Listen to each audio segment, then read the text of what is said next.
திருவாரூர் மாவட்டம் புலிவலம் அருகே உள்ள காமராஜர் நகரில் குடிசைகளில் பற்றிய தீயால் 7 வீடுகள் எரிந்து சேதமாயின. இதுகுறித்து நமது செய்தியாளர் ராஜசேகரிடம் கேட்டறியலாம். ராஜசேகர், இந்த தீ விபத்து எப்படி ஏற்பட்டுச்சு?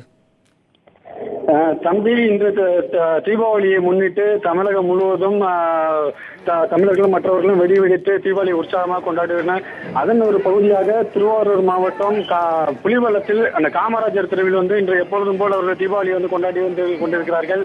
அப்பொழுது அங்கு வெடி வெடிக்கும் பொழுது அந்த பகுதியில் உள்ள கூரையில் அந்த தீ விபத்து ஏற்பட்டு சுமார் 7 வீடுகள் தொடர்ந்து எரிந்து கொண்டே இருக்கிறது. இதுவரையும் எரிந்து கொண்டிருக்கிறது. இந்த பகுதியில் 2 தீயணைப்பு வாகனங்கள் தற்போது தீயை அணைத்து வருகிறது. இதற்கு உடனடியாக தீயணைப்பு துறைக்கு தகவல் தெரிவித்தும் அவர்கள் 1 மணி நேரம் கழித்து வந்ததால் இந்த தீயை அணைக்க முடியாத சூழ்நிலை இருந்தது. இல்லை என்றால் முன்னாடியே அடைத்திருக்கலாம் என்றும் பொதுமக்கள் தெரிவித்திருக்காங்க. அது மட்டுமின்றி முக்கியமான காரணம் என்றால் இந்த பகுதியில் நாட்டு வெடிகள் அதிகமாக தயாரித்து வருவதால் இந்த நாட்டு வெடிகளின் சத்தமும் அதிகமாக இருக்கும். அதே நேரத்தில் அதோட தீயும் எளிதில் பற்றக்கூடியதாக இருப்பதால் இந்த தீ விபத்து இந்த நாட்டு வெடி வெடித்ததால் தான் இருக்கும் என்றும் அந்த பகுதி மக்கள் தெரிவித்து வருகிறார்கள். தம்பி ராஜசேகர், 2 தீயணைப்பு வாகனங்கள் தீயணைக்கும் பணியில் ஈடுபட்டிருக்கதா சொன்னீங்க. தீயை தற்போது முழுசா அணைச்சிட்டாங்களா? தற்போது தீ அணைக்கும் பணி எப்படி இருக்கு? தற்போது சுமார் 10 தீயணைப்பு வீரர்கள் இந்த தீயணைப்பு பணியில ஈடுபட்டு வந்துகிட்டு இருக்காங்க.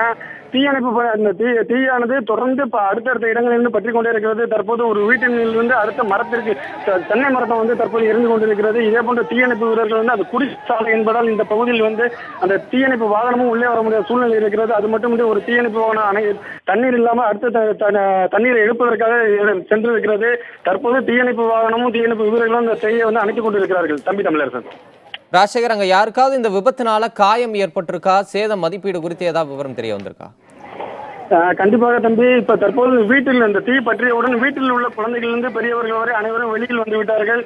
இதனால் உயிர் விபத்துகள் எதுவும் ஏற்படாமல் இருந்திருக்கிறது.